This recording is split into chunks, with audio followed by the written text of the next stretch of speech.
Now joining me, our great friend, Senator Roger Wicker from Mississippi. Mr. Wicker, thank you for coming back on the show. I'm sure you heard Thank all you, Larry. that. Appreciate it. I'm sure you Yes. heard all that. And I will say to you, sir, you know, I think our numbers are basically correct. They're certainly ballpark numbers. Putin's behavior is pretty much ballpark. It burns me up to watch us help him being Putin, and basically all the people around the world that hate us. It burns me up to watch this country help them when none of that is necessary. And we could be producing 15 million barrels a day, and oil price and gasoline price and home heating fuel and natural gas, and heck, you know the story as well as I do. All that stuff would be a lot lower, and I'm just going to guess there would be fewer wars. How's that, Senator Wicker? Fewer wars. Well, there would be less in Vladimir Putin's pocket and in the treasury of the Russian Federation for sure. Yes, you know, this is basically fifth grade arithmetic that you've reminded us of, and it's another one of the self-inflicted wounds done immediately upon taking office by President Biden. It was the war on oil. It was the signaling of the open border. I mean, who around the world could not have understood that our border was an open invitation after what the president did the first day in office and during his campaign, and then fueling the inflation fire with $1.9 trillion of tax and spend when we were already coming out of a recession because of COVID. Yes, the war on oil, which the president now says we're going to need for another 10 years at least, has not only hurt us in the pocketbooks here in the United States, but yes, it has enriched Putin and helped his war effort. Absolutely. Yes, indeed. All right. I want to move on. A little bit different point.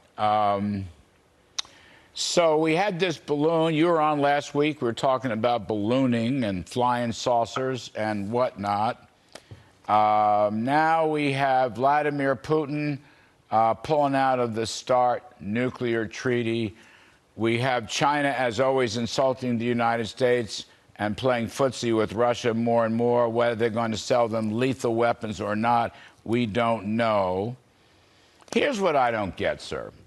Whether it's ballooning or flying saucers or Russia or China or their behaviors, why hasn't the United States taken any countermeasures?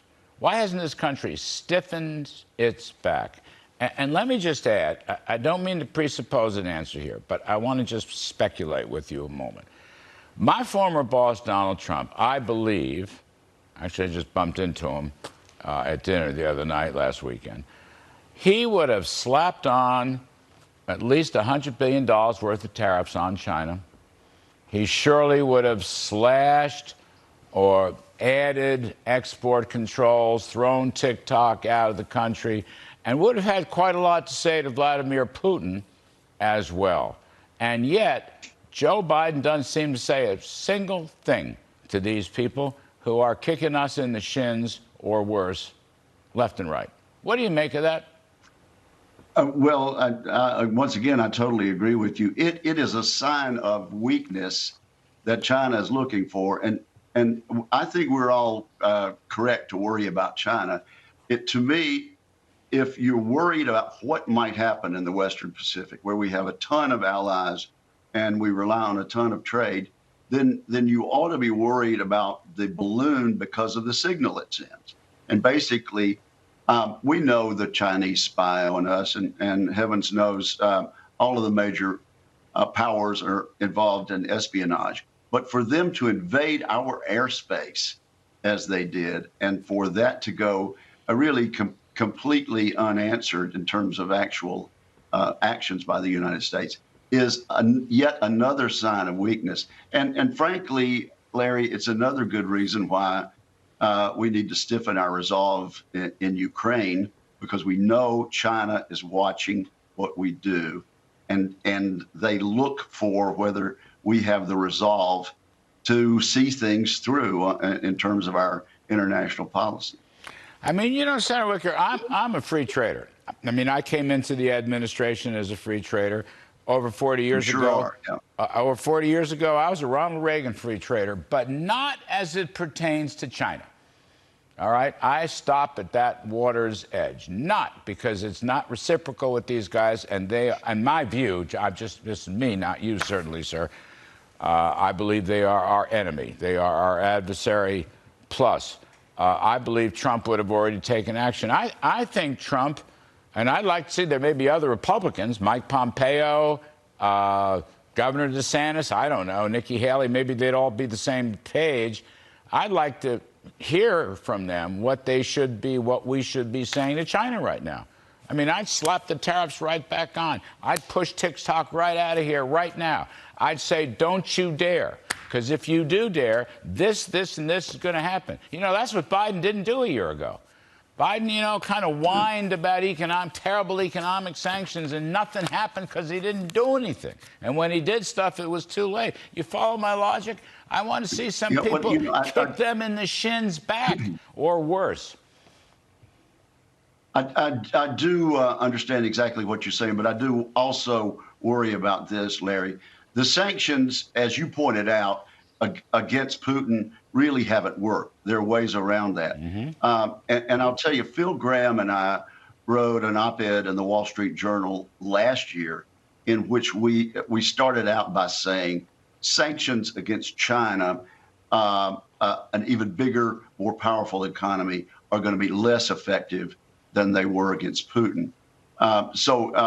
Absolutely, we ought to be sending the signal that we're not going to tolerate what they've done, sending, for example, a balloon into our own sovereign airspace.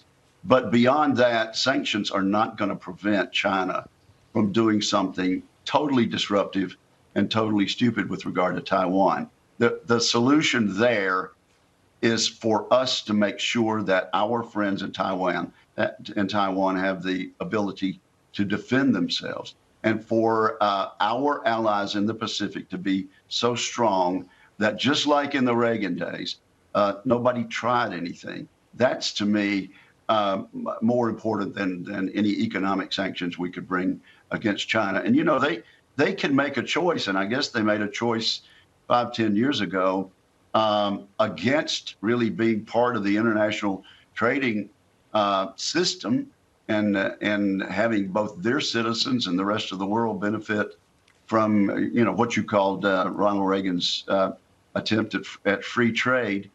They made a decision. No, they want to grab territory from their neighbors, and they want to exercise dominion over the entire Western Pacific.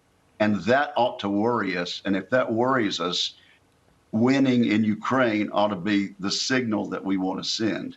Winning in Ukraine quickly and with all the weapons we can provide them safely. Well, I don't know if that's possible, but you have more expertise about that and more intelligence than I do. Anyway, it's another segment. I would suggest in a pinch, going back to Reagan's peace through strength, Senator Wicker, we could always limit government, lower tax rates, go back to deregulation and sound money, grow the economy at 5 or 6%, which would throw off so many new resources that not only could we help Ukraine, we could help Taiwan, which may be more important. Those tax cuts. Just saying. Those tax cuts of 2017 brought billions of dollars back to the United States. Yes, sir. And created hundreds of thousands of new jobs. Yes, right, sir. All right, producers are screaming at me, but Senator Roger Wicker, thank you ever so much for coming back on the show. Be nice to Larry.